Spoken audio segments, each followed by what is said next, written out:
បាទសូមជម្រាបសួរប្រិមិត្តដែលចូលចិត្តស្ដាប់រឿងនៅក្នុង Channel និទានរឿងទាំងអស់គ្នាថ្ងៃនេះគឺយើងមានរឿងថ្មីមកមួយទៀតហើយ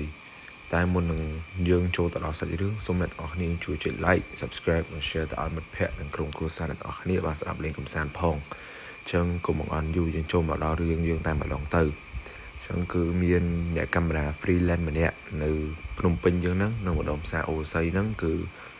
គេដើម្បីថាគាត់ហ្នឹងថតរូបស្អាតហើយគេតែងតែជួលគាត់ឲ្យទៅថតរូបអីចឹងទៅនៅពេលដែលថតរូបហ្នឹងគឺ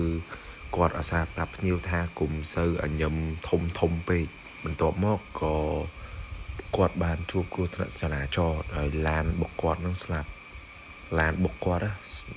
នឹងស្លាប់ទៅហើយបន្ទាប់មកប្រហែលខែក្រោយមកបានគេរកឃើញកាមេរ៉ាគាត់ហើយក៏គេបានយកកាមេរ៉ាគាត់នឹងទៅដាក់លក់មកទឹកអស់អ្នកនរគ្នានៅផ្សារអូស័យអញ្ចឹងណាតមកនៅពេលដែលឃើញអាកាមេរ៉ា DSLR របស់គាត់ហ្នឹងគឺមានបុរសម្នាក់បានទិញដែលបងហ្នឹងគឺឈ្មោះបងរ៉ាចឹងខ្ញុំសុំហៅគាត់បងរ៉ាហ្នឹងគឺគាត់បានទិញកាមេរ៉ា DSLR របស់បងថុលហ្នឹងខ្ញុំភ្លេចប្រាប់អ្នកទាំងអស់គ្នាបងឯគេថាគាត់ freelance ដែលខ្ញុំនិយាយបើដើមរឿងហ្នឹងយល់ម្ចាស់កាមេរ៉ាដើមហ្នឹងគឺឈ្មោះថុលហើយអ្នកទិញតហ្នឹងគឺឈ្មោះរ៉ាអញ្ចឹងឥឡូវយើងនិយាយមកដល់បងរ៉ាគឺគាត់បានទិញកាមេរ៉ាហ្នឹងមកហើយគាត់បានចូលមើលរូបចាស់ហ្នឹងហើយគាត់ឃើញរូបជាច្រើនរាប់ពាន់សន្លឹកហើយនៅពេលនោះគាត់ឆ្ងល់ថាចេះជុំមិនបានរូបទាំងអស់ហ្នឹងអ្នកនៅក្នុងហ្នឹងគឺមានអារម្មណ៍ថាចម្លែកដោយសារតែពួកគាត់អញ្ញឹមរៀងធំហើយបើកភ្នែកជាងធំជាងធម្មតាអ្នកនរគ្នាគួរយល់ឲ្យរៀងចម្លែកហ្នឹងណាហើយគ្រប់រូបទាំងអស់អាចគាត់ចូលមើលដឹងតែមានមនុស្សផុសម្នាក់រូបរាងដូចគ្នាចឹងនៅក្នុងគ្រប់រូបរាងដដែលចឹងតែមិនមែនថារូបរាងចេញមកទាំងដងទាំងដុ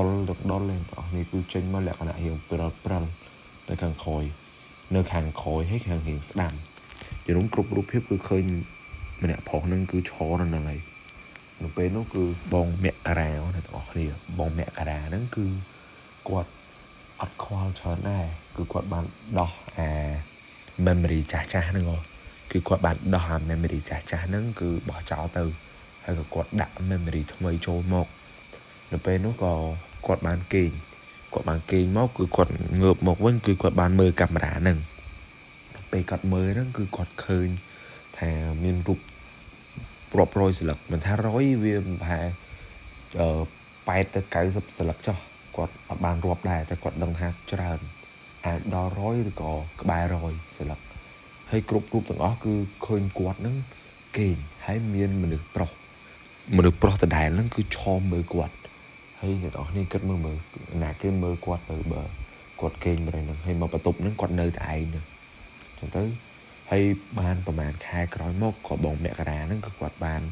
ស្លាប់ជួបគ្រោះថ្នាក់ចរាចរណ៍ស្លាប់នៅផ្លូវ60ម៉ែត្រហ្នឹងហើយក្រោយប្រហែលខែក្រោយមកគឺគេបានរកឃើញកាមេរ៉ាគាត់ហ្នឹងហើយក៏គេបានយកទៅលក់បន្តដែរហើយគេនិយាយថាម្ចាស់ហ្នឹងគឺដូររហូតយល់កាមេរ៉ាហ្នឹងគឺម្ចាស់ដូររហូតអញ្ចឹងគឺអ្នកនរយល់ហើយម្ចាស់ថ្មីទិញទៅម្ចាស់ថ្មីស្លាប់ហើយម្ចាស់ថ្មីមកទៀតគឺស្លាប់ទៀតចឹងទៅស្លាប់តគ្នាចឹងនិយាយម្ចាស់ត្រូវតែដូររហូតចឹងគឺរឿងនេះគឺចប់ត្រឹមហ្នឹងហើយអ្នកនរគ្នាគិតយ៉ាងម៉េចដែរបើសិនជាខ្ញុំរៀងប្លែកដែររឿងនេះដោយសារតែអាហ្នឹងដូចគេនិយាយថាម៉េចអាកាមេរ៉ាជាប់បដាសាអ្នកនរគ្នាខ្ញុំចេះនិយាយលេងទៅចឹងពីខ្ញុំបាននិទានរឿងអ្នកនរគ្នាសូមអរគុណសូមជម្រាបលាអ្នកនរគ្នាបាយបាយ